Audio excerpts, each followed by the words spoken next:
ज्याने हे विश्व निर्माण केलंय, जो विश्वांचं पालन करतो आहे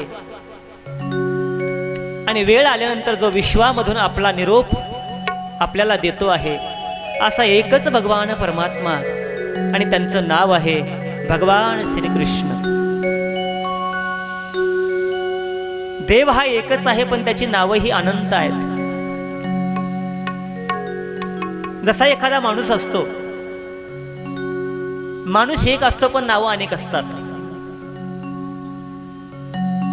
जसं या ठिकाणी आता माझ्यासमोर संजू भाऊ बसलेत. संजय भाऊ, तुमचं नाव काय? संजय. तुमची मुलं तुम्हाला काय म्हणतात? हा, काय म्हणतात? भाऊ म्हणतात. बर.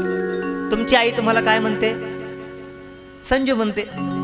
तुमची मुलं तुम्हाला भाऊ म्हणतात. बर. तुमच्या बहिणीची मुलं तुम्हाला काय म्हणतात? मामा म्हणतात. पहा बरं का, तुम्ही तिकडे गेल्यानंतर ते ऊस तोडणारे कोयते तुम्हाला काय म्हणतात? मुकदम म्हणतात. ऐकलं का? माणूस एक आहे, पण त्याची नावं चार आहेत. एक नाव आहे संजय, दुसरं नाव आहे भाऊ, तिसरं नाव आहे मामा आणि चौथं नाव आहे मुकादम. आणि अजून पाचवं असू शकतं. माणूस एक आहे, नावं चार आहेत. तसं जगामध्ये देव एक आहे, पण देवाची नावं अनंत आहेत. कुणी त्याला राम म्हणतं, कुणी त्याला श्री विठ्ठल म्हणतं, कुणी त्याला पांडुरंग म्हणतं, कुणी त्याला भगवान शिव म्हणतं, कुणी महादेव म्हणतं, कुणी त्याला श्री गणेश म्हणतं, कुणी त्याला हनुमंत म्हणतं. हे एकाच देवाचे सारे अवतार आहेत. त्यामुळे डोक्यामधला पहिला भ्रम काढून टाकायचा की आम्ही जी कथा करणार आहोत ती नेमकी कोणत्या देवाची. कोणता देव हा नाहीच आहे. देव म्हटलं की एकच आहे. देव नटला नाना परी, देव नटला नाना परी, देव नटला नाना परी, देव नटला नाना परी, नाना परी, देव नटला नाना परी, देव नटला नाना परी, देव नटला नाना परी, देव नटला नाना परी. भरुणी उरला चराचरी, भरुणी उरला चराचरी, देव आहे, देव आहे, देव आहे, देव आहे, देव आहे, देव आहे, देव आहे, देव आहे, देव आहे, देव आहे, देव आहे, देव आहे,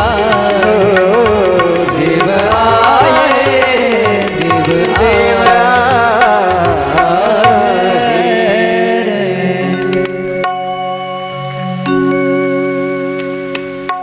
देव आहे, देव आहे, सर्व ठिकाणी तो आहे. कुठे आहे? देव नटला नानापरी असं म्हटलेलं आहे. आणि ऐका, ज्या माऊलींचा अभंग आहे त्यांचं नाव आहे संत जनाबाई.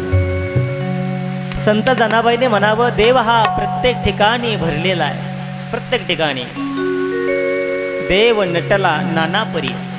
नानापरी म्हणजे प्रत्येक वस्तूमध्ये, प्रत्येक पदार्थामध्ये, प्रत्येक ठिकाणी अनुरणीया थोकडा असा लहानात लहान आणि मोठ्यात मोठ्या वस्तूमध्ये तो सामावलेला आहे. तो तुमच्यामध्ये आहे, तो माझ्यामध्ये आहे, तो यांच्यामध्ये आहे, तो यांच्यामध्ये आहे. एवढंच नाही, हे मंडप उभा केला ना, या खांबामध्ये तो आहे. या मूर्ती ठेवल्यात ना, या मूर्तीमध्ये तो आहे. ही फुलं हार दिसत आहेत ना, या हारामध्ये तो आहे. या साऊंड सिस्टीममध्ये तो आहे, या माईकमध्ये सुद्धा तो आहे. आणि म्हणून सर्व ठिकाणी तो देव भरलेला आहे. त्याच्या वाचून या जगात काही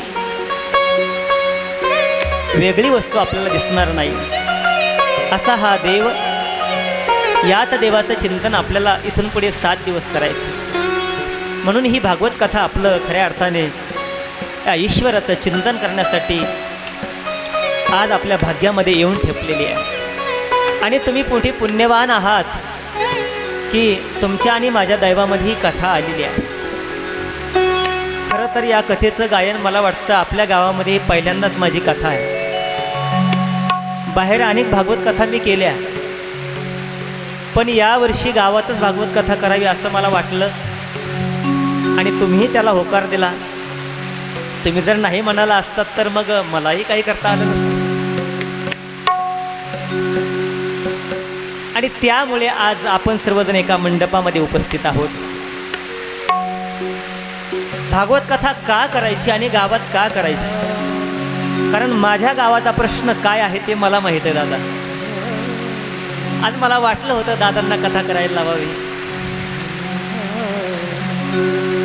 पण बऱ्याच गोष्टी जिथे अगदी ज्या इंजेक्शनची गरज असते किंवा ज्या गोळीची गरज आहे ती गोळी त्या त्या वेळेला दिली पाहिजे आणि ती कथेच्या माध्यमातून दिली पाहिजे. आणि म्हणून एक भागवत ग्रंथ काय आहे किंवा भागवत कथा म्हणजे काय हे अजून बऱ्याच लोकांना उमगलेलं नाही. एक हिवरवाडीमधल्या लोकांनाच उमगलं असं नाही, तर जगातल्या बऱ्याच लोकांना भागवत ग्रंथ ऐकलंय पण कळलं मात्र नाही.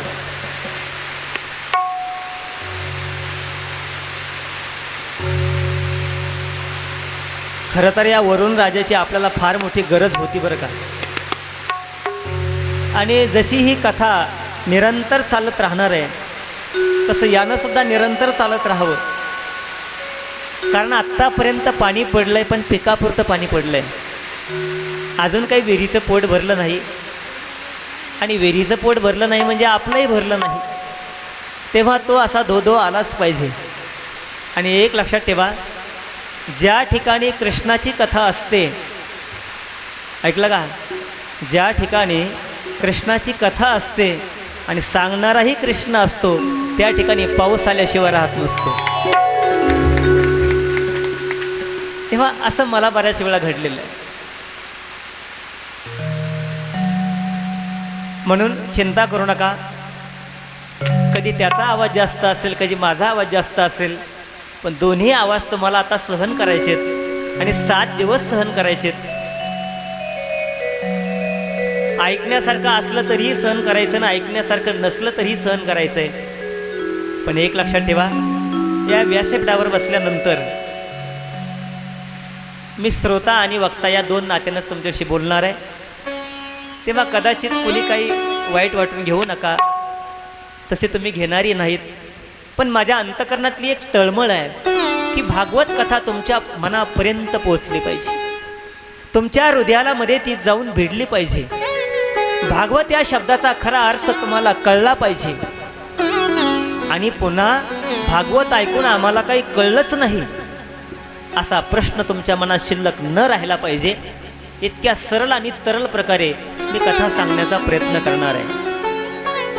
फक्त गरज आहे ती आपल्या अवधानाची. आपण फक्त लक्ष देऊन कथा ऐकायची आहे. आणि मंडप भला मोठा आहे. उद्यापासून बसताना थोडंसं असं मोकळं बसा बरं का. म्हणजे थोडंसं म्हाताऱ्या माणसांना जरी पाय लांबवासा वाटला तरी लांबवायचा. ही कथा आपलीच आहे तेव्हा का लांबवला असं मी म्हणणार नाही. अगदी मोकळं बसायचं. भरपूर मंडप आहे. उद्यापासून भरपूर श्रोते येतील. आणि लक्षात ठेवा, आपले ही टीम तर आहेच आहे, पण आपली झाकीवाले म्हणजे दररोज वेगवेगळे पात्र रंगवणारे आमचे मोहन झाकीवाले नागपूरकर, नागपूरहून ते निघालेत पण ते उद्या पोहोचणार आहेत. तेव्हा दररोज तुम्हाला एक नवीन देखावा पाहायला मिळणार आहे. ऐकण्याबरोबर पाहणं म्हणजे कानाचं आणि डोळ्यांचं दोन्ही पारणं फिटणार आहे. न भूतो न भविष्यती अशी कथा तुम्हाला आपल्या या जागेवर ऐकायला मिळणार आहे. तेव्हा सर्वांनी सर्वांगाचं कान करून कथा श्रवण करावी एवढीच माझी विनंती आहे. माझ्या भगवान कृष्ण कन्हैयाची, माझ्या राधे मैयाची ही कथा आहे. एका भक्तानं एका देवावर किती प्रेम करावं ही सांगणारी कथा आहे. देवाचा अधिष्ठान आपल्या जीवनामध्ये आल्यानंतर, देवाचं चिंतन या हृदयापासून केल्यानंतर तो भगवान, तो देव, तो कृष्ण कन्हैया आमच्या जीवनामध्ये काय परिवर्तन करतो, आमचं जीवन किती दिव्य आणि विशाल बनून जातं. एक सामान्य जीव असणारा परंतु देवापर्यंत त्याला कशी मजल मारता येते आणि ज्ञानोत्तर भक्तीचा आनंद याची देही याची डोळा कसा भोगता येतो याचं उत्तम उदाहरण म्हणजे श्रीमद भागवत कथा. हो जिसे श्रवण कर मिट जाती है,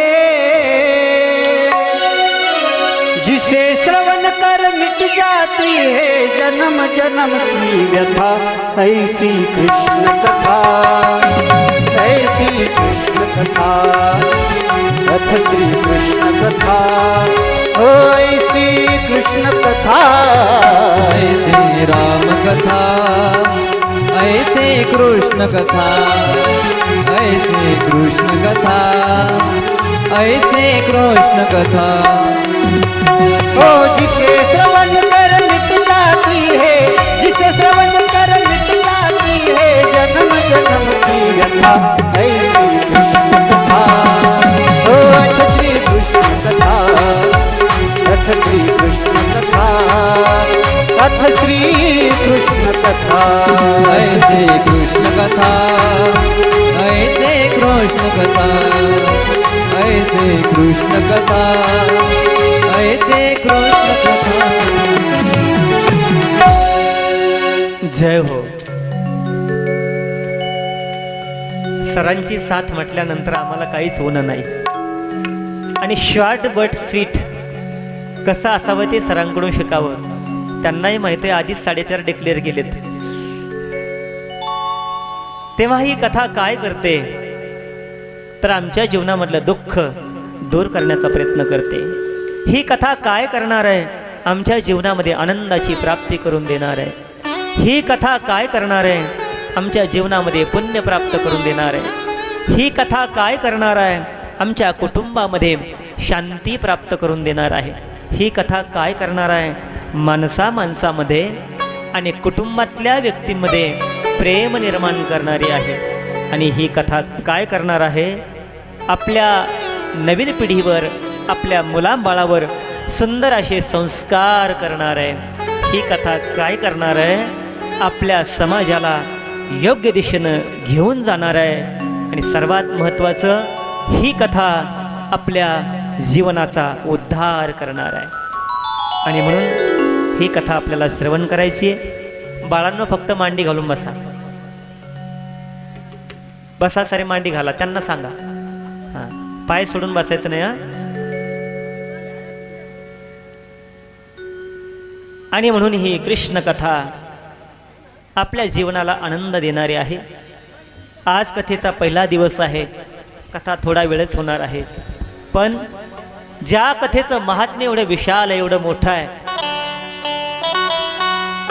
ते आपल्याला सर्वात पहिलं श्रवण करावं लागेल. ही कथा एवढी मोठी आहे, कितीही प्रयत्न केले तरी सुद्धा सहजासहजी आपल्या जीवनामध्ये येऊ शकत नाही, श्रवण करायला मिळू शकत नाही. फक्त भाग्यवंतालाच ती श्रवण करण्याचा अधिक.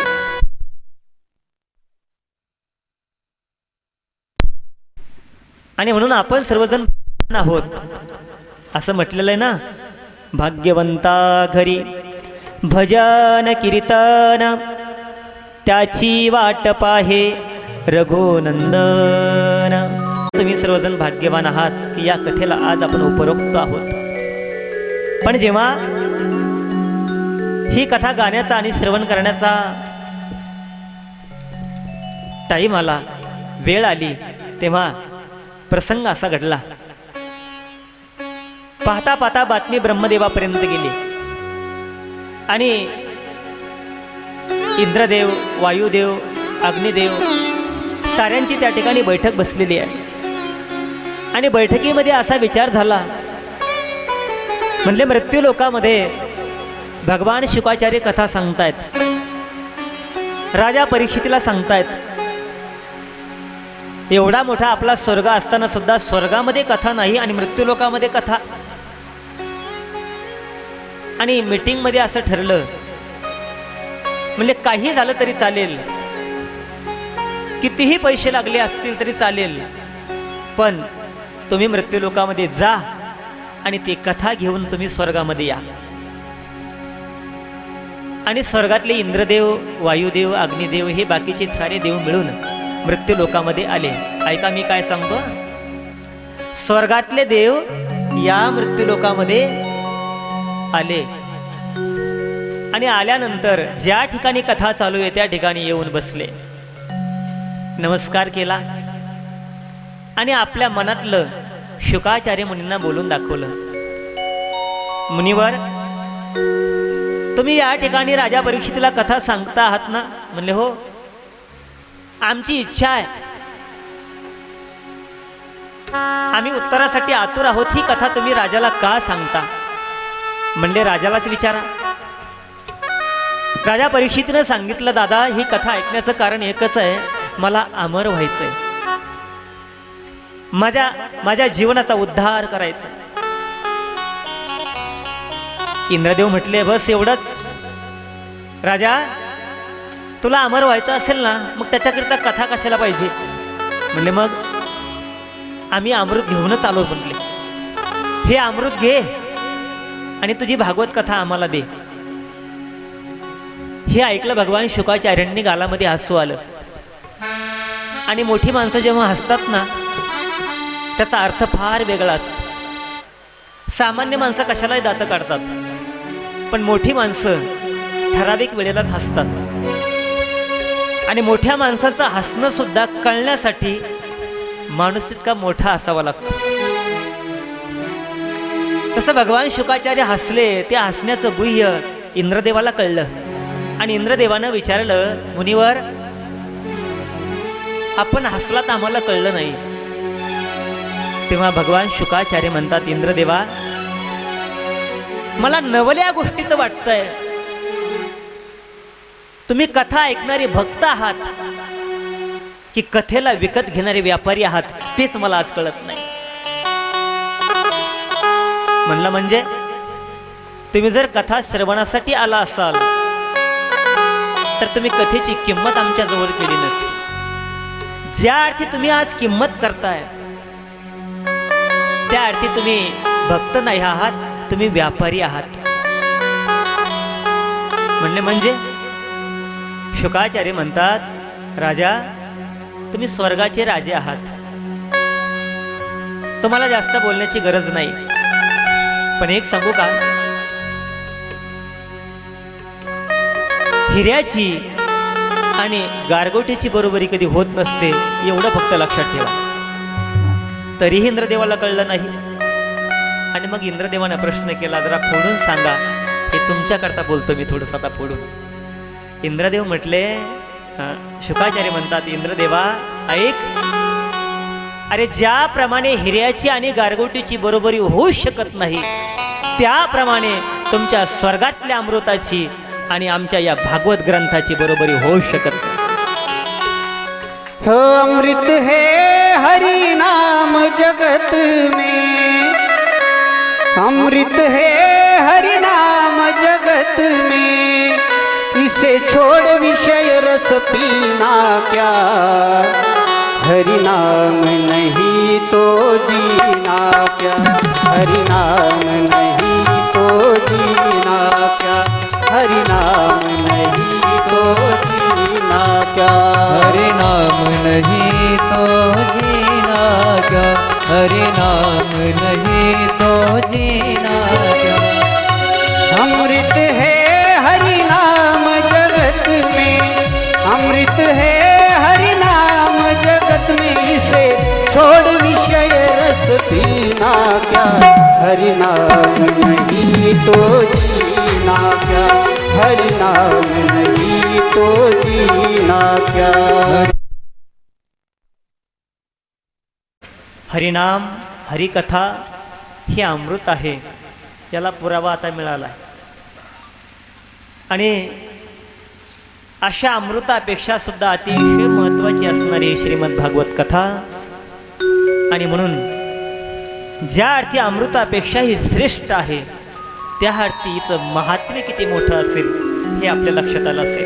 आणि जेव्हा सारे देव त्या ब्रह्मदेवाकडे गेले आणि ब्रह्मदेव मनामध्ये विचार करतायत, जेव्हा इंद्रदेवानं सांगितलं ब्रह्मदेवा अहो खरोखरच आपल्या अमृतापेक्षाही कृष्ण कथा ही गोड आहे, महान आहे. ब्रह्मदेवाला खरं नाही वाटलं. ब्रह्मदेवाने एक तराजू घेतलं, एका पारड्यामध्ये अमृत ठेवलं आणि एका पारड्यामध्ये सारी शास्त्र ठेवली आणि दुसऱ्या पारड्यामध्ये श्रीमद भागवत ग्रंथ ठेवला. आणि तुम्हाला सांगू, जगामध्ये 17 पुराण, 6 शास्त्र, अनेक उपनिषद सारे एका पारड्यात आणि एक भागवत ग्रंथ एका पारड्यात. पण परिणाम आहे का, भागवत ग्रंथाचं पारडं खाली आलं आणि बाकीचे पारडं वर गेलं. लक्षात ठेवा, एवढा हा महान ग्रंथ आहे. म्हणून अशा भागवत ग्रंथाला आपण अजून काय उपमा द्यावी. ज्या महाभक्तांनी हे भागवत ग्रंथ लिहिला त्यांचं नाव आहे भगवान व्यास महर्षी. हे चालता चालता तुम्ही लक्षात ठेवा. कारण काय असतं, कहा गए तो कहीं नहीं और क्या लाए कुछ नहीं, असं नाही झालं पाहिजे. संपूर्ण रामायण ऐकलं आणि ऐकून आल्यानंतर घरच्या लोकांनी विचारलं रामाची सीता कोण होती. पठ्ठ्यानं सांगितलं आई होती. आता रामायण ऐकून जर सीता आई वाटत असेल तर आपण ऐकलं काय हा प्रश्न आहे. तेव्हा भागवत ग्रंथ कोणी लिहिला हे तुम्हाला सांगता आलं पाहिजे. तर त्याचे कर्ते आहेत श्री व्यास महर्षी. नमोस्तुते व्यास विशाल बुद्धे फुल्लारविंदाय यतपत्र नेत्रम येन त्वया भारत तैल पूर्ण प्रज्वालितो ज्ञानमय प्रदीप. ज्ञानरूपी दिवा आमच्या अंतःकरणात लावण्याचा सर्वात मोठा खटाटोप ज्या महात्म्यांनी केला त्यांचं नाव आहे श्री व्यास महर्षी. आणि त्या व्यास महर्षीच्या चेहऱ्यावर एकदा असंतोष, अतिशय दुःख. नारदजी भजन करत आले होते, नारायण नारायण. आणि जेव्हा नारायण नारायण हे शब्द ऐकले व्यास महर्षी थोडे सावधान झाले. समोर पाहतात तो नारदजी आहेत. दोन्ही हात जोडून नमस्कार केलेला आहे. कारण संत दिसल्यानंतर नमस्कार केला पाहिजे हा नियम आहे. आणि नमस्कार केला आणि नारदांनी व्यासांच्या चेहऱ्याकडे पाहिलं. जेव्हा नारद महर्षींनी व्यासांच्या चेहऱ्याकडे पाहिलं, अतिशय दुःखी चेहरा दिसला. आणि नारदांनी प्रश्न केला व्यासांना. नारदजी काय म्हणतात ऐका. कथम ब्रह्मनदीन मुखम कुतश्चिंता तुरो भवान त्वरितम गम्यते कुत्र कुतश्चागमनम तव. आता हे सारं तुम्हाला कळलं असं गृहीत धरतो. नारदजी म्हणतात व्यास महर्षी तुम्ही इकडे कुठे चाललात आणि तुमच्या चेहऱ्यावर चिंता का. तेव्हा व्यासांनी सांगितलं काय करावं नारदा, तुमच्यापासून काय लपून ठेवावं. मनातलं दुःख तुमच्यापाशी उघड न करावं तर कुणापाशी करावं. कारण जगामध्ये काय असतं, कुणाशी कसंही बोला पण 2 लोकांशी खरं बोला. एक देवाबरोबर खरं बोला आणि 2 आपल्या गुरुजी समोर, आपल्या संतांसमोर खरं बोला. आपल्या मनातलं दुःख सांगायचं असेल फक्त 2 लोकांना सांगायचं. एक देवाला सांगा आणि एक संतांना सांगा. तिसऱ्या माणसाला मनातलं दुःख सांगू नका. कारण बरेच लोक आपल्या दुःखावर फुंकर घालणारे कमी असतात आणि दुःखावर मीठ चोळणारे जास्त असतात. त्यामुळे जगाला दुःख सांगण्याच्या भानगडीत पडू नका. आणि कोणी काही करणारही नाही तसं. म्हणून दुःख सांगायचं असेल ते दोघांना सांगायचं. तसं व्यास महर्षी म्हणतात, मी तुमच्यासमोर काय लपून ठेवू. खरं सांगू, नारदजी, माझ्या मनामध्ये फार मोठं चिंता आहे, असमाधान आहे, असंतोष आहे. काय झालं कळत नाही, पण माझ्या मनाला शांती लाभत नाही. काय करावं ते सांगा. आणि मग नारदांनी बोलायला सुरुवात केली.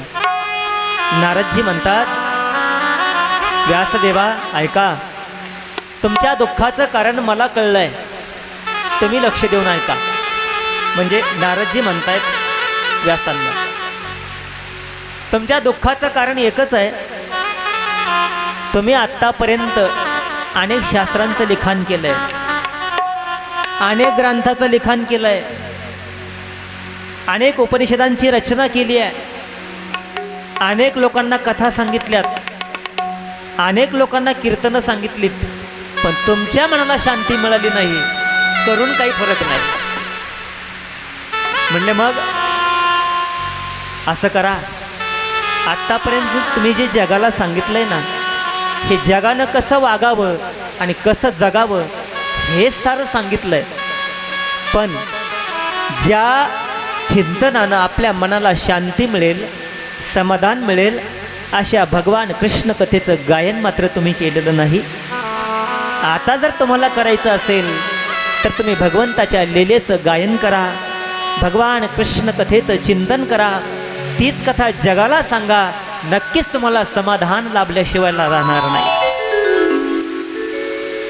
आपल्या प्रश्नाचं नेमकं उत्तर मिळालं आणि व्यास महर्षींना बरं वाटलं. अरे, ज्यांनी कथा लिखाण केली आहे, कथा लिहिण्यापूर्वी जो महात्मा असमाधानी आहे, पण कथा लिहून झाल्यानंतर त्यांच्या चित्ताला समाधान वाटलंय. जी कथा त्यांना समाधान देते ती कथा मला आणि तुम्हाला समाधान का देणार नाही. आणि म्हणून या कथेचं महात्म्य अतिशय मोठं आहे. तिसरी गोष्ट, या कलियुगामध्ये बाकीची पारमार्थिक साधनं म्हणावी तेवढी सोपी नाहीत. सत्ययुग आहे, दुसरं त्रेतायुग आहे, तिसरं द्वापार युग आहे आणि चौथं कलियुग आहे. या 4 युगामध्ये शास्त्रकारांनी, विचारवंतांनी आपल्या भक्तीची साधनं ही वेगवेगळी सांगितलीत. सत्ययुगामध्ये देवाची प्राप्ती करायची असेल तर ध्यानानं प्राप्ती करायची, ध्यान लावायचं, तपश्चर्या करायची, 6 महिने एका जागेवर बसून तपश्चर्या करायची सत्ययुगामध्ये, तेव्हा देव प्राप्त व्हायचा. पुढे ऐका, त्रेतायुगामध्ये म्हणजे रामरायांच्या काळामध्ये यज्ञयाग करायचं, मग त्या यज्ञामध्ये आहुती द्यायची, समिधा जाळायच्या, हातीच्या सोंडे एवढी तुपाची धार लावायची, अशा प्रकारचे यज्ञ कार्यक्रम करायचे आणि मग देवाची प्राप्ती व्हायची.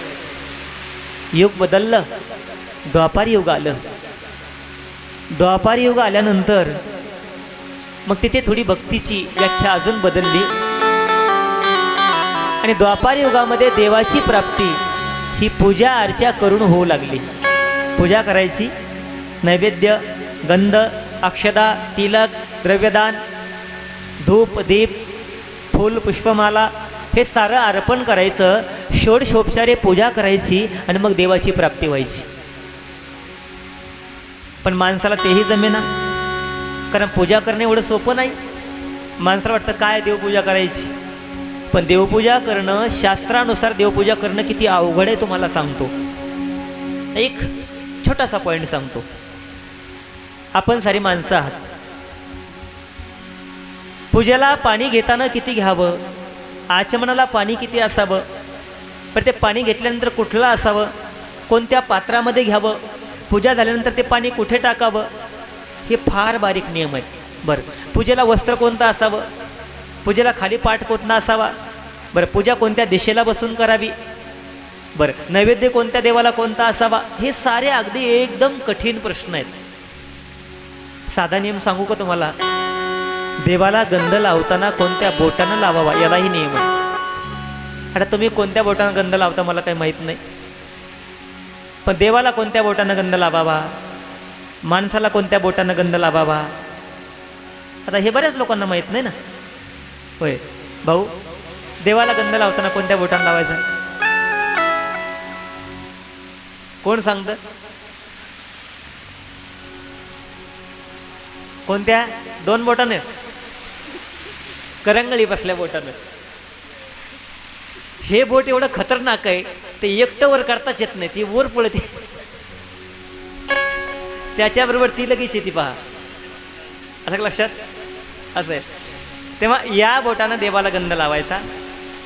माणसाला गंध लावताना कोणत्या बोटानं लावायचं? कोणत्या? त्या मुली म्हणतात अंगठ्यानं लावायचं. हा, त्या मुलींना पाहिले आपली मम्मी अंगठ्यानंच लावती, अंगठ्यानं गंध नाही लावायचा. माणसाला गंध लावताना या बोटानं लावायचा. कळलंय का? या बोटाने, या मधल्या मोठ्या. आणि पितरांना गंध लावायचा. आपण पाहिलंय पितरांना गंध लावायचा, त्याला नियम आहे. कोणत्या बोटानं लावायचा? आता मंत्री पितरांना सांगा. ते जेजाचं पाहिलं मग मंत्री अगदी, नाही तर आधी कन्फ्यूज होते काय करावं. या बोटांना पितरांना गंध लावायचा, हे नियम आहेत बारीक बारीक. तसं देवाला गंध कोणत्या बोटानं लावावा इथून पूजा चालू होते. आणि ते जर बोट चुकलं तुमची पूजा फेल जाते, लक्षात ठेवा. आलं का लक्षात? आणि फेल गेल्याची उदाहरणं अनेक आहेत.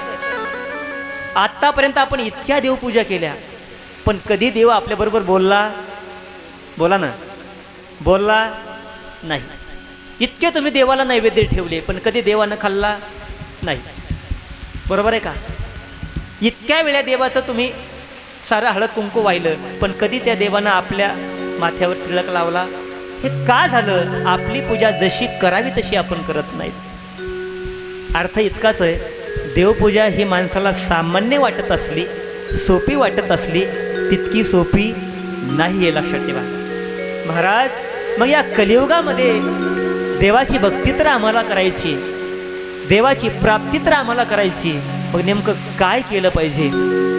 संत सांगतात, या कलियुगामध्ये सोपं आणि उत्तम साधन एकच आहे, आणि त्या साधनाचं नाव आहे हरिकथा करणं, देवाचं कीर्तन करणं. कलियुगा माझी करावे कीर्तन, कलियुगा माझी करावे कीर्तन, कलियुगा माझी करावे कीर्तन, कलियुगा माझी करावे कीर्तन. हे कलियुग माझी करावे कीर्तन, कलियुग माझी करावे कीर्तन, कलियुग माझी करावे कीर्तन, कलियुग माझी करावे कीर्तन. हे नारायण देईल भेटी, हे नारायण देईल भेटी, तेरे नारायण देईल भेटी, तेरे नारायण देईल हो कलियुगा माझी करावे कीर्तन, कलियुगा माझी करावे कीर्तन. हो वा वा. कलियुगा माझी करावे कीर्तन, कलियुगा माझी करावे कीर्तन. कलियुगा माझी करावे कीर्तन, तेने नारायण देईल भेटी. हे मी भागवत कथेचं महात्म्य सांगतोय. आता महात्म्याचे पॉईंट किती सांगितले तुम्ही लक्षात ठेवायचे. मी जसं माझ्या लक्षात येईल तसं तुम्हाला सांगतो. पहिला पॉईंट सांगितला तुम्हाला, व्यास महर्षी असमाधानी आहेत, पण भागवत कथा लेखन केल्यानंतर त्यांना समाधान मिळालंय. एक महात्म्य. दुसरं महात्म्य, इंद्रदेवानं अमृत कलशाच्या मोबदल्यात ग्रंथ मागितला, भागवत कथा मागितली, तरी सुद्धा देता आला नाही. का? अमृत असलं तरी भागवत कथेची बरोबरी करू शकत नाही. हे दुसरं महात्म्य आहे. ब्रह्मदेवाने एका पारड्यात सारे ग्रंथ घातले, दुसरा ग्रंथ आणि भागवत ग्रंथ दुसऱ्या पारड्यामध्ये घातला, तरी सुद्धा भागवताचाच ग्रंथ जड भरला. हे तिसरं महात्म्य. आणि 3 युगापेक्षा या कलियुगामध्ये हरीची कथा, भागवत कथा अशा प्रकारची भक्तीच सुलभ आहे. हे 4थ्या प्रकारचं महात्म्य. आता 5वं महात्म्य ऐका. माणसाला जर परमार्थामध्ये फार मोठं व्हायचं असेल तर 3 गोष्टींची आवश्यकता असते. नाही प्रपंचामध्ये 3 गोष्टींची आवश्यकता असते आणि पोट भरण्यासाठी सुद्धा 3 गोष्टींची आवश्यकता असते. आता या ठिकाणी आपल्याला जेवायचं आहे. जेवायला 3 गोष्टी महत्त्वाच्या आहेत. पहा कोणकोणत्या?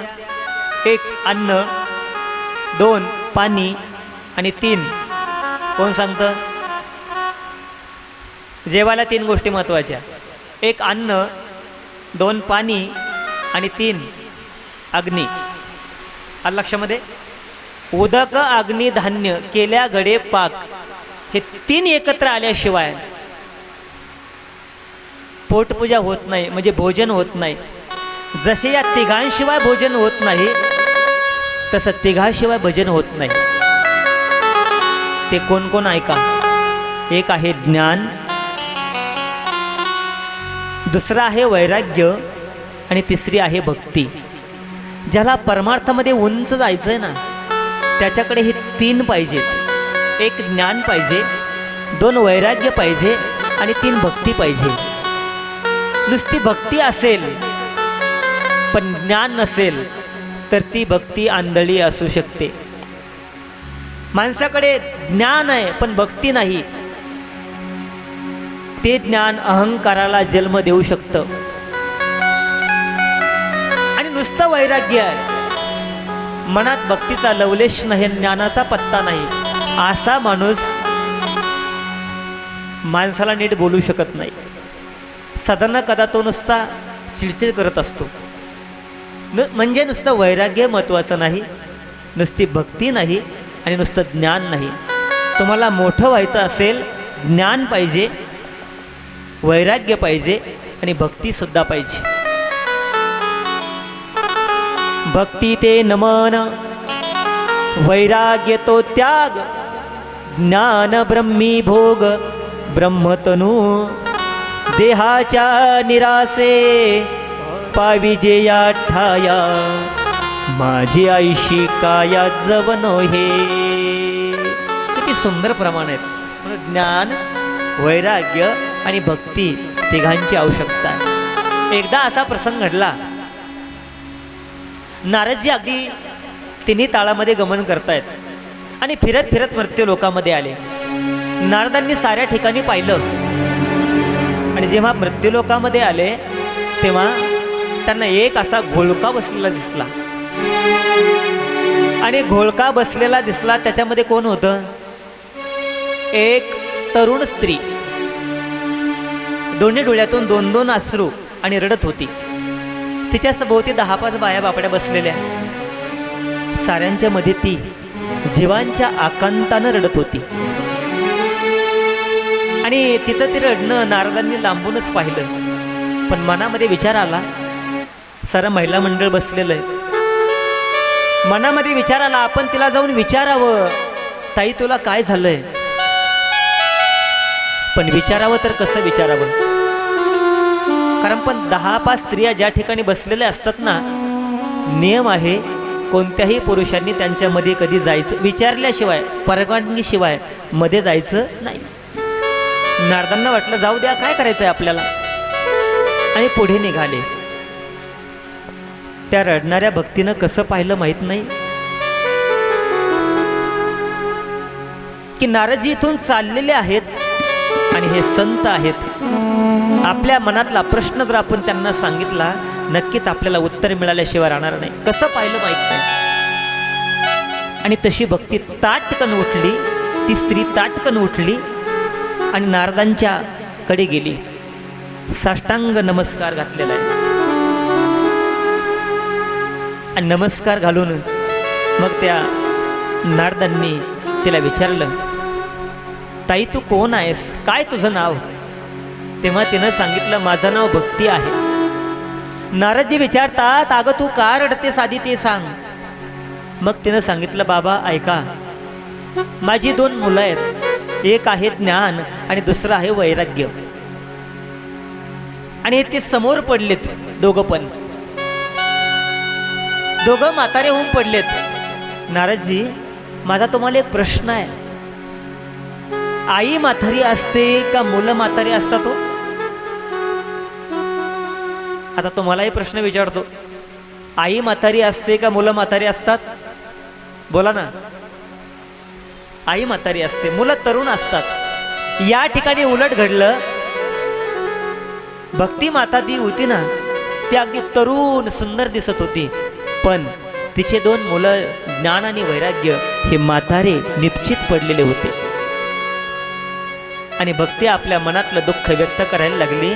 नारदजी ही माझी 2 मुलं म्हातारी होऊन पडलीत, काही केलं तरी ती तरुण होत नाहीत. त्यांचं हे म्हातारपण मला माझ्या डोळ्यानं पाहवत नाही. कोणती आई आहे हो तिला आपला मुलगा म्हातारा झालेला आवडतो? प्रत्येक आईला वाटतं माझा मुलगा कसा सुंदर दिसला पाहिजे, माझा मुलगा कसा देखणा दिसला पाहिजे, माझा मुलगा कसा 4 चौघामध्ये उठवून दिसला पाहिजे. इच्छा असते की नाही? त्या आईचं त्या लेकरावरचं ते प्रेम आहे, लक्षात ठेवा. आमचं पारायण चालू असताना एका आईनं फोन केला, माझ्या लेकराला ड्रेस का दिला नाही? लेकरावरचं प्रेम किती असतं लक्षात ठेवा. तसं ती भक्ती माता म्हणते माझे लेकरं म्हातारी होऊन पडलेत, माझ्या डोळ्यानं मला हे पाहवत नाही, पाहवत नाही. आणि मग नारदजी प्रयत्न करायला लागले तिच्या मुलांना तरुण करण्यासाठी. त्या ठिकाणी त्यांनी वेदांचं पठण करायला सुरुवात केली, वेद वाचायला सुरुवात केली, पारायण करायला सुरुवात केली. पण तरी सुद्धा ज्ञान आणि वैराग्य या दोघांच्या मनावर काही परिणाम होत नाही. नंतर गीता वाचायला सुरुवात केली, तरी काही परिणाम होत नाही. उपनिषदांचं पठण करायला सुरुवात केली, तरी काही परिणाम होत नाही. शास्त्र सांगायला सुरुवात केली, विष्णू सहस्रनाम म्हणायला सुरुवात केली, तरी सुद्धा त्या 2 मुलावर काही परिणाम होत नाही. थोडे जागेचे असे हालायचे डोलायचे, पण उठून बसण्यात की ताकद मात्र त्यांच्यामध्ये येईना. आणि मग नारदजींनी मनात विचार केला, भक्तिमया माझ्याकडे जेवढे प्रयत्न आहेत तेवढे मी केले. ऐकलं का माझं बोलणं? माझ्याकडे जेवढे प्रयत्न आहेत तेवढे मी केले. जे इंजेक्शन गोळ्याचा उपचार मला करता येतो तेवढा केला. पण तुमचं पेशंट मात्र माझ्याच्याने काही बरं होणार. पण चिंता करू नको, मी आत्ता जातो आणि ही तुझी मुलं तरुण कशी होतील यावर औषध घेऊनच परत येतो. आणि नारदजी निघाले. ऐका बरं, नारदजी निघाले आणि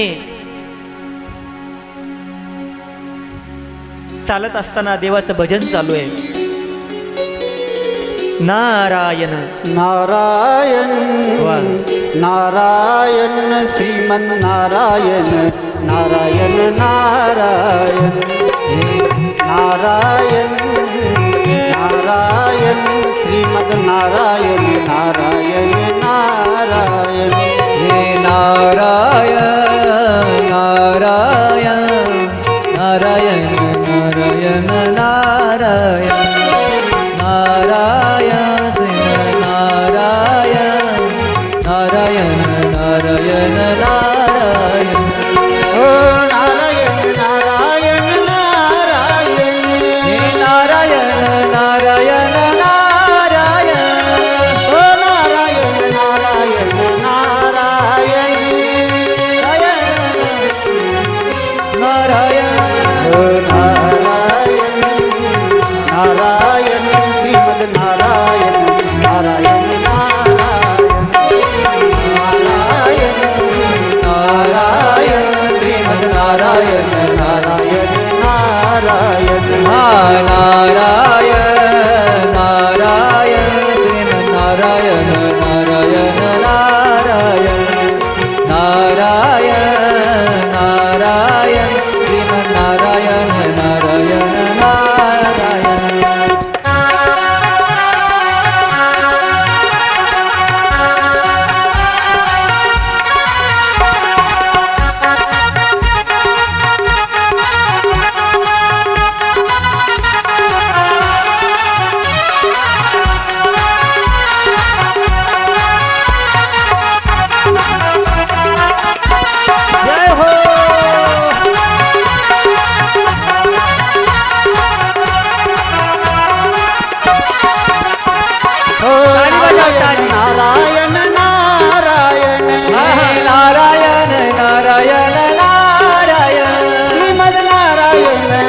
नारायण नारायण श्रीमन्नारायण नारायण नारायण नारायण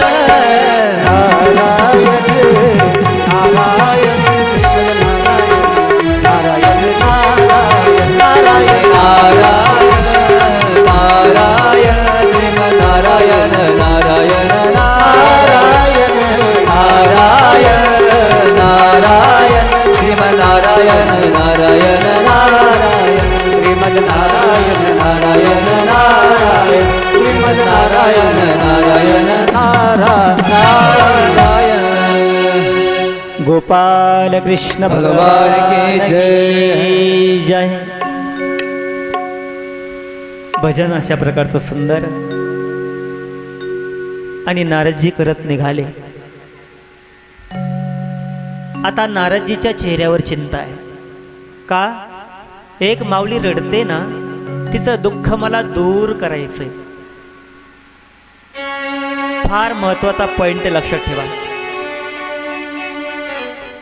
आपलं दुःख दूर करण्यासाठी प्रयत्न करणं वेगळं आणि जगाचं दुःख दूर करण्यासाठी प्रयत्न करणं वेगळं. नारदजी हे महात्मा आहेत, लक्षात ठेवा. आपल्या स्वतःवर दुःख आल्यानंतर कोणाचाही चेहरा बारीक होतो, यात नवल नाही. ऐकलं का माझं बोलणं? आपल्यावर दुःख आल्यानंतर कोणाचाही चेहरा बारीक होतो, नवल नाही.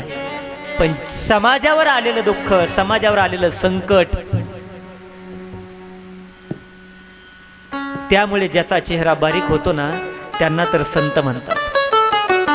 आणि नारदजी हे खरे संत आहेत. ते स्वार्थाचा विचार करत नाहीत, ते परार्थाचा विचार करतायत. या भक्ती मातेचं मला दुःख निवारण करायचंय, पण ते कसं निवारण करता येईल हा विचार डोक्यामध्ये, आणि म्हणून मनात चिंता आहे. आणि असं करत करत पुढे निघाले. आणि तेव्हा चालत असताना पुन्हा एक देवाचे भक्त भेटले. त्यांचं नाव आहे सनत कुमार. सनंदन, सनातन आणि सनत कुमार हे चौघांची भेट झाली. आणि त्यांनी सुद्धा हेच विचारलं. नारदजी, दोघांचा अगदी रामराम सामसाम झाला. प्रश्न पुन्हा तोच, कुतश्या गमनम तव, तुम्ही कुठे निघाला आहात आणि आपल्या चेहऱ्यावर चिंता काय? तेव्हा आता नारदजीनं मनातली गोष्ट सांगितली. मी अशा ठिकाणी फिरत गेलो. एक भक्ती नावाची माऊली मला भेटली. दिसायला अतिशय सुंदर आणि तरुण, पण तिची 2 मुलं, एक ज्ञान आणि वैराग्य, दोघंही म्हातारे होऊन पडलेले. त्यांना तरुण करण्यासाठी माझ्या परीने मी फार मोठे प्रयत्न केले, काही उपयोग झाला नाही. मला असं वाटतंय ते ज्ञान आणि वैराग्य तरुण होण्यासाठी काय केलं पाहिजे, एवढी चिंता, एवढा प्रश्न माझ्या चेहऱ्यावर आहे. तोच घेऊन मी आत्ता फिरत आहे. आणि हा जेव्हा प्रश्न ऐकला तेव्हा सनत कुमारांना अतिशय बरं वाटलं. कारण संत जे असतात ना, कोणीतरी आपल्याला चांगला प्रश्न विचारावा आणि त्यावर आपण उत्तर द्यावं, यासाठी आसुसलेले असतात. आणि सनकादिक महर्षींना अतिशय आनंद वाटला. आणि सनकादिकांनी या प्रश्नाचं सडेतोडपणे उत्तर दिलं. नारदजी ऐका, भक्तीच्या त्या ज्ञान आणि वैराग्य नावाच्या 2 लेकरांना जर तरुण करायचं असेल तर त्यासाठी एकच जगामध्ये साधन शिल्लक आहे, एकच पर्याय शिल्लक आहे, एकच कर्म शिल्लक आहे. आणि त्या कर्माचं नाव आहे सत्कर्म. सत्कर्म, सत्कर्म. आकाशवाणी पार पडलेली आहे. नारदजी, सत्कर्म करा, सत्कर्म करा, सत्कर्म करा. पण सत्कर्म काय ते सुद्धा नारदजींना कळेना. आणि जेव्हा नारदजींनी हाच प्रश्न केला, महाराज सत्कर्म म्हणजे काय, मला तेवढं सांगा. सनकादिक म्हणतात, नारदजी एवढी भक्ती तुम्ही करता, रात्रंदिवस नारायणाच्या नावाचं चिंतन करता, 3 लोकांमध्ये गमन करता, पण अजून सत्कर्माचा अर्थ तुम्हाला कळत नाही. नारदजी म्हटले, मलाच कळत नाही असं नाही, मृत्यू लोकातल्या कोणालाच कळत नाही. ऐकलं का? माणसाला असं वाटतं कीर्तन करणं म्हणजे भक्ती आहे, माणसाला असं वाटतं कथा करणं म्हणजे भक्ती आहे, माणसाला असं वाटतं देवपूजा करणं म्हणजे भक्ती आहे, माणसाला असं वाटतं एखादा उपवास धरणं म्हणजे भक्ती आहे. पण खरं सांगू का, तुम्ही ज्याला भक्ती म्हणता ती आहे की नाही मला माहीत नाही, पण शास्त्रकार सांगतात जी भक्ती आहे ना, जे सत्कर्म आहे ना, ते काही वेगळं आहे. मला वाटतं बऱ्याच लोकांना तुम्हालाही प्रश्न पडला असेल, जर आम्ही करतो त्या भक्तीला किंवा परमार्थाला सत्कर्म म्हणत नाहीत, तर नेमकं सत्कर्म म्हणजे काय? व्हॉट इज सत्कर्म? कशाला म्हणतात सत्कर्म? आणि याचं उत्तर सनकादिक मुनींनी दिलं नारदजींना. सनकादिक मुनी म्हणतात, नारदजी ऐका, या विश्वामध्ये जन्माला आल्यानंतर जीवानं फक्त आणि फक्त भगवान श्रीकृष्णांची कथा करणं, त्याच्या लीलेचं चिंतन आणि गायन करणं, यालाच सत्कर्म असं म्हणतात. ऐकलं का? कृष्ण कथेचं गायन करणं, श्रवण करणं, लीलेचं चिंतन करणं, ईश्वराच्या नामाच्या महिम्यामध्ये स्वतःला तल्लीन करून घेणं आणि हा जीवात्मा परमात्मा रूप बनवणं, याचं नाव आहे सत्कर्म. तुम्ही जा आणि त्या ठिकाणी हे मी सांगतो ते सत्कर्म करा. निश्चितच ज्ञान आणि वैराग्य तरुण झाल्याशिवाय राहणार नाहीत. विश्वास होता संताची ये पायी, हा माझा विश्वास. आतापर्यंत तुम्ही हे ऐकलं नाही असं नाही, पण ऐकून टाकून दिलं हे वाईट आहे. माणसं टाकून द्यायला मोठे पट आहेत. आणि मला एक नवल वाटतं, माणसं परमार्थ करत नाहीत असं नाही हो, फार परमार्थ करतात ना. या कलियुगामध्ये सुद्धा माणसं फार परमार्थ करतात. आणि 12 महिन्यापेक्षा परमार्थ जास्त श्रावण महिन्यामध्ये. श्रावण आला सारे माणसं सावध अगदी.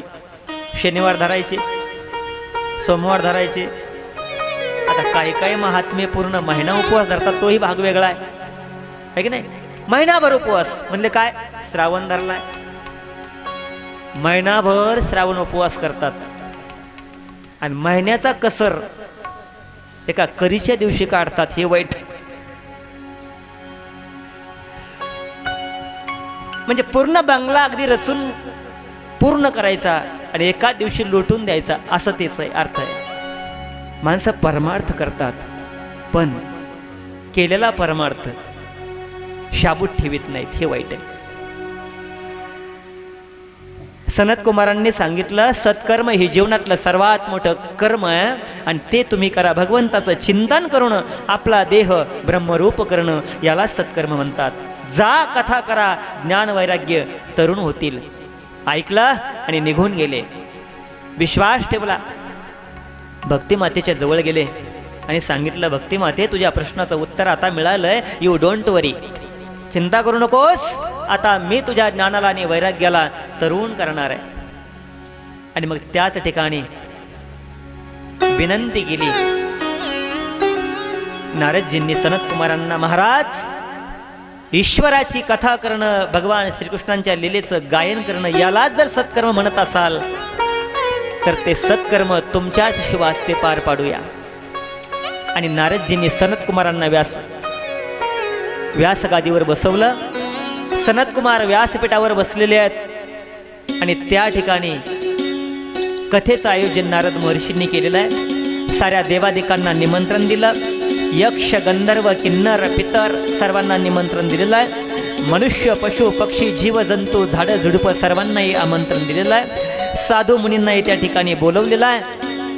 जगातले जपी तपी संन्यासी सर्वांना पाचारण केलेलं आहे. आणि भक्तिमातेला त्या ठिकाणी निमंत्रण दिलं आहे. भक्तिमाते, अगं आता तुझ्या प्रश्नाचं उत्तर तुला मिळणार आहे. व्यासगादीवर सनत कुमार, सनकादिक मुनी बसलेले आहेत. समोर श्रोता वर्ग सारा, राजे महाराजे, जपी तपी संन्यासी, सामान्य असामान्य, साधू संत, देवलोक आदी करून सर्वांची उपस्थिती आहे. आणि भजनाला सुरुवात त्या ठिकाणी झालेली आहे. भजन ऐकल्याबरोबर भक्तिमातेला अगदी कट निघाला नाही. भक्तिमाता धावतच आलेली आहे आणि प्रश्न केला, नारदजी, या ठिकाणी सुंदर अशी कथेचं आयोजन तुम्ही केलं आहे. सारे श्रोता आपापल्या जागेवर छानपैकी बसलेले आहेत, पण मला बसायला जागा नाही, मी कुठे बसू सांगा. तेव्हा नारदजींनी सांगितलं, भक्ती, खरं सांगू, अगं तुझी जागा ही कुठे एका ठिकाणी नाही ग. तू साक्षात भक्ती माता आहेस. तू ईश्वराची प्रिय आहेस. तू देवाला आवडणारी आहेस. तुझ्यासाठी विशिष्ट जागा नाही. पण ऐक, तुला जर जाऊनच बसायचं असेल, ऐका बरं, नारदजी म्हणतात भक्ती मातेला, भक्ती माते, तुला जर जाऊनच बसायचं असेल तर हिवरवाडीमध्ये कथा चालू आहे. त्या कथेमध्ये अनेक श्रोते बसलेले आहेत. जेवढे काही भक्त कथा ऐकायला बसलेले आहेत ना, जेवढे काही भक्त लांबून कथा ऐकतात ना, त्या साऱ्या भक्तांच्या हृदयामध्ये तू जाऊन बस. हीच तुझ्यासाठी योग्य जागा आहे. आणि असं म्हटल्याबरोबर त्याच मंडपामधल्या सर्व भक्तांच्या हृदयामध्ये, अंतःकरणामध्ये, मनामध्ये ती भक्ती माता विराजमान झालेली आहे. आणि सर्वजण आनंदानं ते कथेचं श्रवण करू लागलेले आहेत. अशा प्रकारे सुंदरशी कथा, सनत कुमारचं गायन आणि श्रवण करणारी मंडळी त्याच तोडीची. आणि कथेला सुरुवात झालेली आहे. पाहता पाहता कर्मयोगाचा फार मोठा महिमा, ज्ञानयोगाचा महिमा. आणि कथेला सुरुवात करून पुढे पुढे पुढे पुढे कथा सनत कुमारजी सांगतायत. सर्व श्रोते ऐकतायत. आणि हे ऐकत असताना भक्ती माता अगदी तल्लीन होऊन ऐकायला लागलेली आहे. नुसते ऐकतच नाही, जेव्हा जेव्हा कृष्ण कन्हैयाचं भजन होऊ लागलेलं आहे तेव्हा भक्ती माता, या आता आमच्या कुमारी मुली कशा नाचले की नाही, तशी भक्ती माता भाव विभोर होऊन थै थै थै थै थै थै थै थै त्या ठिकाणी नाचायला लागलेली आहे. अशा प्रकारे कृष्ण कन्हैयाची कथा 1 दिवस, 2 दिवस, 3 दिवस, 4, 5 असे दिवस पुढे चालत होते. जसजसे दिवस पुढे ढकलत चालले होते, कथा रंगत चाललेली होती, तसतसे ते भक्ती आणि ज्ञान, 2 मुलं बरं का, दोन्ही साईडला असे पडलेले म्हातारे. परंतु कथेचं श्रवण त्यांच्या कानावर पडलेलं आहे, शब्द कानावर पडलेले आहे, प्रभूंच्या लीला त्यांनी ऐकलेल्या आहे. आणि त्याचा परिणाम ते ज्ञान आणि ते वैराग्य दोघंही आता डोलायला लागलेले आहेत. ऐकलं का? पाहता पाहता त्यांच्या अंगावरच्या साऱ्या सुरकुत्या आता कमी होऊ लागलेल्या आहेत.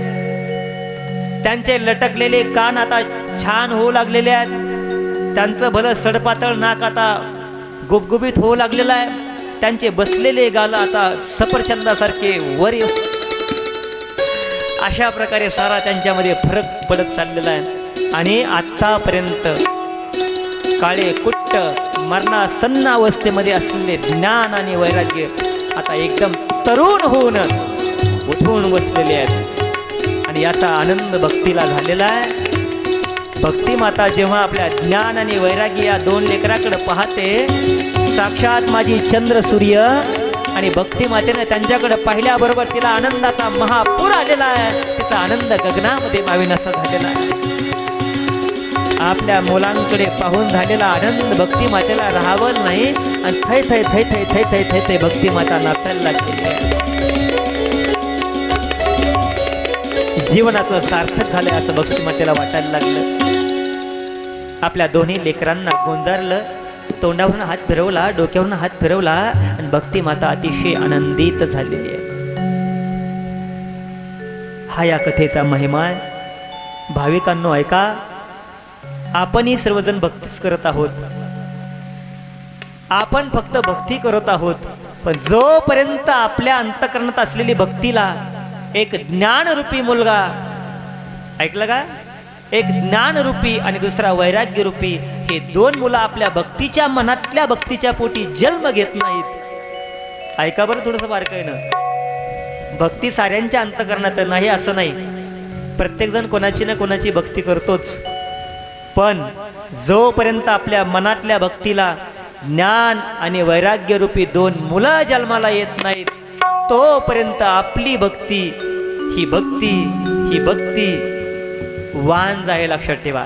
मी थोडं क्षमा मागून बोलतो, पण त्या भक्तीला ज्ञान आणि वैराग्य, ज्याप्रमाणे मनुष्याला 2 डोळे असतात, त्याच्या शरीरावरचे 2 डोळे जर बाजूला काढले तर जीवनात काही शिल्लक राहत नाही.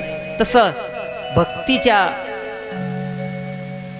एक ज्ञान आणि एक वैराग्य, समोरचे हे 2 मुलं जर बाजूला काढले तर त्या भक्तीला फारसा अर्थ उरत नाही. एकच आहे, परमार्थाची सुरुवात भक्तीनं करावी. ऐकलं का? भक्ती न करावी. अंतःकरणातून भक्तीनं सुरुवात केल्यानंतर ज्ञान आणि वैराग्यरूपी पुत्रांचा जन्म झाल्याशिवाय राहणार नाही. आणि तो जन्म केवळ भागवत कथाच आपल्या जीवनामध्ये करून देऊ शकते. हे त्रिकाल बाधित सत्य आहे. आणि म्हणून आपल्याला भागवत कथा ऐकायची आहे. हा कथेचा महिमा आहे.